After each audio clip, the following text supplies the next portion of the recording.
Hello and welcome to my channel, Cynthia Yoshikawa Yoga. I am Cynthia. Welcome if you're new and welcome back if this is your second video that you saw. Today we're going to discuss the history of yoga, and it's going to be super brief, just basically an overview so that you have an understanding of what it is, the practices. It's actually quite fascinating to know how old it is, right? So I first started practicing yoga about 25, 30 years ago. And at the time, yoga was just at the beginning of becoming something everyone was familiar with. And at that time, it was only about the physical practice of yoga, the asanas. And when I first saw it, I think I first saw it on public television, on Channel 3. And then I saw a class I really liked on a satellite channel. And then I also had a couple of VHS tapes, which tells you just how long ago this was. So I practiced yoga at home.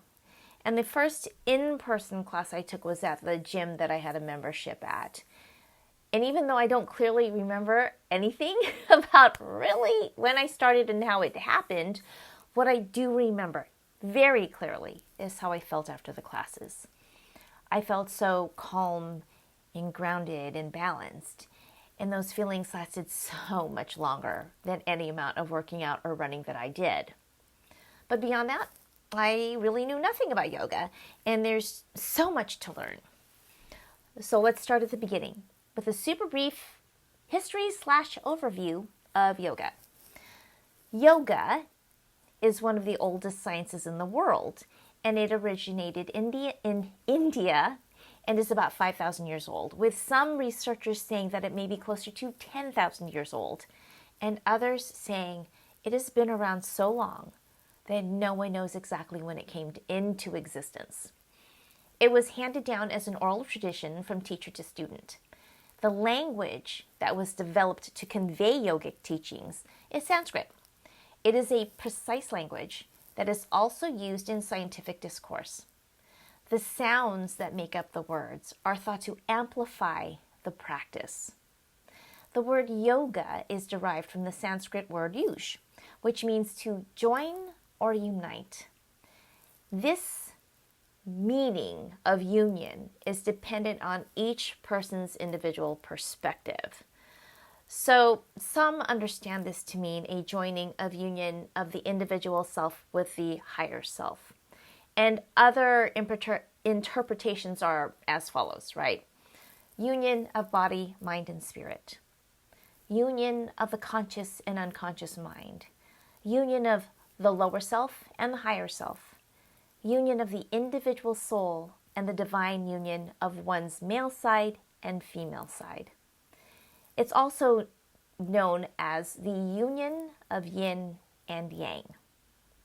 So there are 5 periods of yoga as it developed. The first one is naturally called the beginning, right? And when it started, no one knows. So from that period to 1500 BCE. And it is just that. It is so old, no one knows when it started. And it was handed down through the oral tradition, so there are no written records. So the pre-classical period arose from this beginning.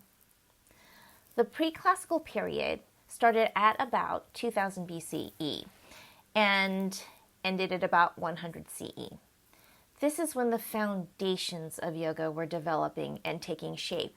So there were many different ideas and methods in the mix that were just not clear and sometimes contradictory. The first written reference to yoga in the Rig Veda occurred in this period.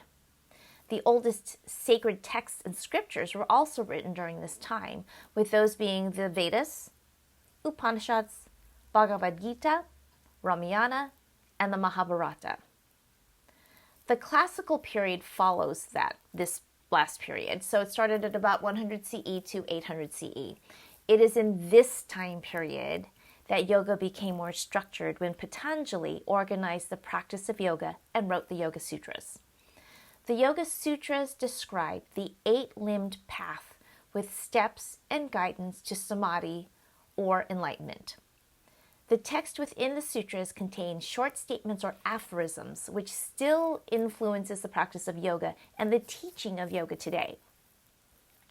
From this period arose the post-classical period, which started at about 800 CE to 1700 CE. It is in the post-classical era that the physical body was considered as an important pathway to enlightenment, where improving the body could also improve the mind. It is at this time period that Tantra and Hatha Yoga were developed. Hatha Yoga being the form that we know and practice today. The next period and last period is the modern yoga period. It started at about 1893 CE to the present. This era is when yoga made its way to the Western world. Swami Vivekananda is credited with introducing yoga to the Parliament of Religions, which were held in Chicago in 1893. Great interest in the practice of yoga was generated from that visit, which led to other master teachers and styles of yoga, especially Hatha Yoga, to be introduced to the West. From that time onward, many yoga teachers have continued the development of the practice of yoga as we know it today, and it still will continue to evolve. So, that's really super brief overview, and that's just it in a nutshell. And it's just really a super basic history, so you can explore more if you are so inclined. And I personally, as we all should, I would like to thank my teachers, Steph Bell and Brett Larkin, for teaching me this history, because learning the history of yoga makes me appreciate the wisdom of the ancient people who founded it.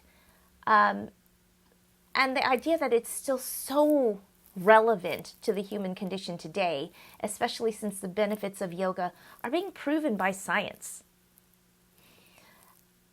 And I just hope that you can understand and feel the same way too about the whole scope of the practice of yoga and how old it is and how relevant it is even now.